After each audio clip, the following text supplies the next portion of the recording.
이것이야말로 신성모독이라고.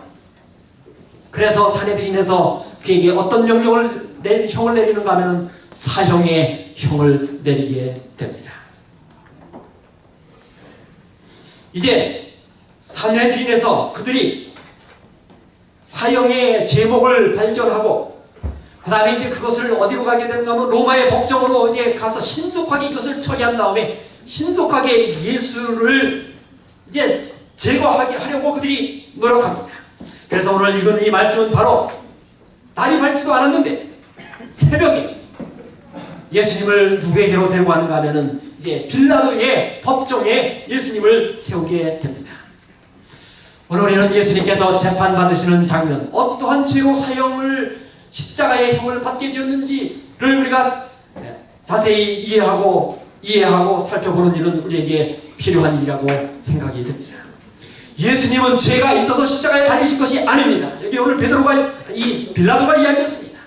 예수님을 신문에 보니까 오늘 제 말씀에 우리 있는 본문의 말씀처럼 나는 그에게서 아무 죄도 찾지 못하겠다고 했어요. 그는 죄가 없으신 분임에도 불구하고 십자가에 죄의 형벌을 받으신 분이세요. 그분은 우리의 인류의 죄를 담당하시고 우리를 구원하시기 위하여 고난을 당하시고 골고다 십자가에 달리셨음을 우리가 분명히 이해해야 할 것입니다. 여기 빌라도는 분명히 이야기했어요. 나는 그에게서 아무런 혐의점을 발견할 수 없노라고요. 여러분, 세상의 권력자들, 세상의 재판자들도 예수님께서 사형 명령을 받을 만큼 그런 심각한 죄의 혐의를 발견할 수 없었다고 했습니다. 아니, 예수님은 그러한 죄에 해당하는 죄를 범치 않으셨습니다. 예수님의 생애가 그간 극악한 사형을 받을 만한 그런 죄를 범하는 생활을 살지 않으셨습니다. 그런 악한 삶을 살지도 않으셨습니다. 예수님께서 가야바의 법정에서 사형형을 받으시고 이제 대제사장과 서기관과 장로들에게 결박당한 채 로마의 총독 빌라도에게 넘겨진 시각은 금요일 이른 아침 새벽이었습니다.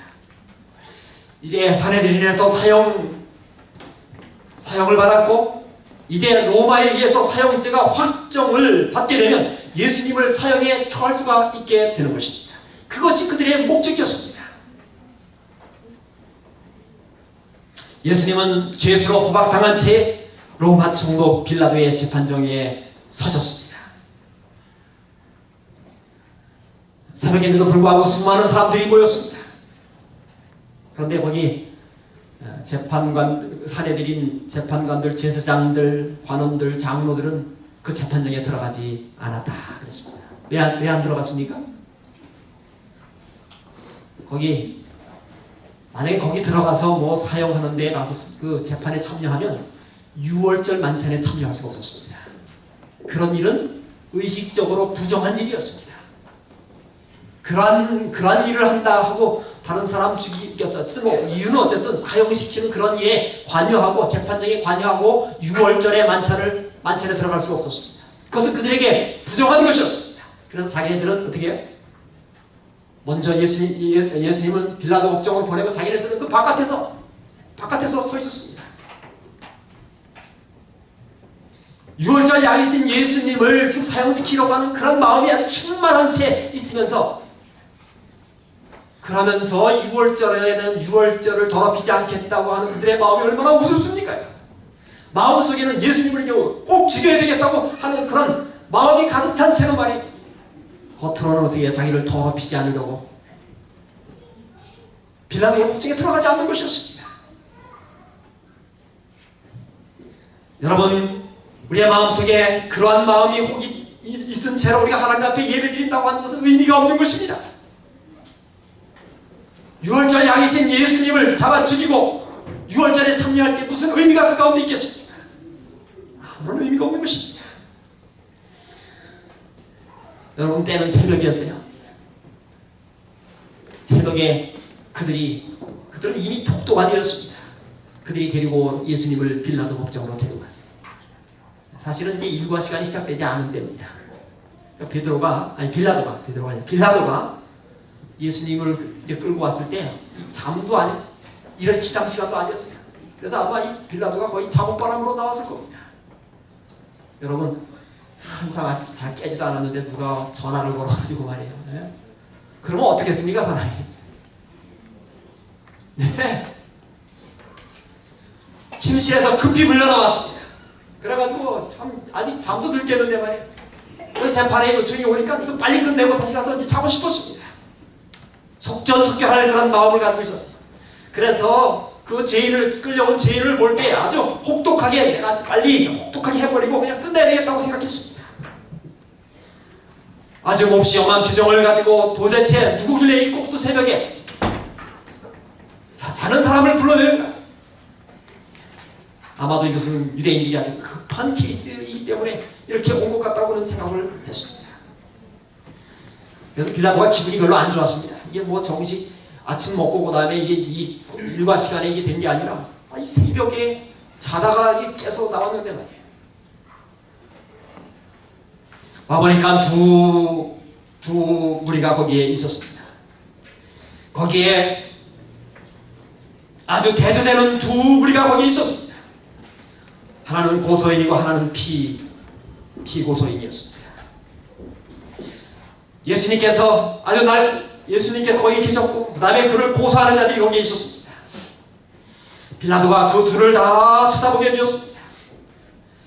여러분, 우리 엘렌 화이트의 시대의 소망에는 그 장면을 이렇게 묘사했습니다. 빌라도가 깨어가지고 나와서 보니까는 거기 와서 처음 예수님을 다 보았습니다. 그런데 그때 빌라도가 예수님을 보고 아주 커다란 감명을 받았다, 그렇게 보고 있습니다. 여러분, 왜 감명을 받았는지 아십니까? 빌라도가 이전까지 그렇게 많은 사람을, 많은 죄수를, 온갖 죄수를 다 다루어 봤지만 이처럼 선량하고 이처럼 고상한 특성을 풍기는 사람은 이전에 본 적이 없었습니다.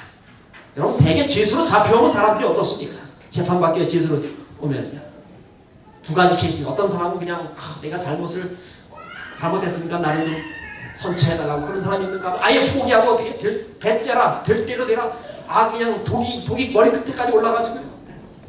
대개 이 빌라도가 봤던 사람들은 다 그런 사람들이었습니다. 그러나 지금 끌려온 예수님은 아주 다른 사람이었습니다. 선량하고 고상한 특성이 첫눈에 빌라도의 눈에 들어왔습니다. 그의 예수님의 얼굴에는 죄의 흔적이 없었고요, 두려움이나 완고함이나 아주 도전적이고, 어떤 죄인들은 와가지고 그냥 막 거기서 막 화를 내고 반항하고 말이야, 저항하고 저지의 말을 쏟고 얼굴도 다 일그러져 있고, 대부분의 죄수들은 그런데 예수님은 전혀 그렇지 않은 것입니다. 정숙하고 아주 존귀한 태도를 가지고 있었습니다. 범죄의 흔적이라고는 전혀 찾아볼 수 없는 그러한 얼굴을 정말 좋은 인상을 가지고 계시는 분이었습니다. 첫 인상에 빌라도가 깊은 예수님에 대한 인상을 받았습니다. 보니까 그가 누구예요? 바로 예수가 끌려온 거예요. 사실 빌라도는 예수에 대해 이미 알고 있었습니다. 자기 부인을 통해서 알고 있었어요. 예수님이 어떠한 일을 한다고 하는 걸 알고 있었어요. 그가 죽은 자를 고치고 병자를 고치시고 그가 눈먼 자를 눈뜨게 하고 예수님을 질문하게 되었습니다. 사람들에게 물었어요. 이 사람이 누구이며 어디서 데려왔고 무슨 일로 이 사람을 고소하고 있느냐. 이렇게 질문했을 때 유대인들이 당황했습니다. 왜냐하면 사실은 구체적으로 예수님이 이러한 제목을 져서 사형에 시켜야 된다고 하는 제목이 빌라도의 법정까지 왔지만 사실은 그게 없었습니다. 그래서 무슨 제목으로 어디에서 이끌고 왔느냐 했을 때 상당히 당혹했습니다. 우리가 읽은 이 말씀에 그들이 이야기합니다. 나사렛 예수로 기만 자고 사형에 처할만하다고, 행악자라고. 이 말은 무슨 말인가 하면 우리가 이미 다 검토 끝났고 이 사형에 처할 만한 사람을 데려왔으니까 빨리 뭐 해달라는 거예요? 도장 찍어달라고 하는 것입니다. 자세히 신문할 필요가 없다고 하는 것입니다. 자신들의 요구를 승낙해달라고 하는 것입니다. 예비적인 신문을 거칠 필요도 없다고 하는 것입니다. 자신들이 사형형을 제안했는데 빨리 이것을 제거해달라고 하는 것입니다.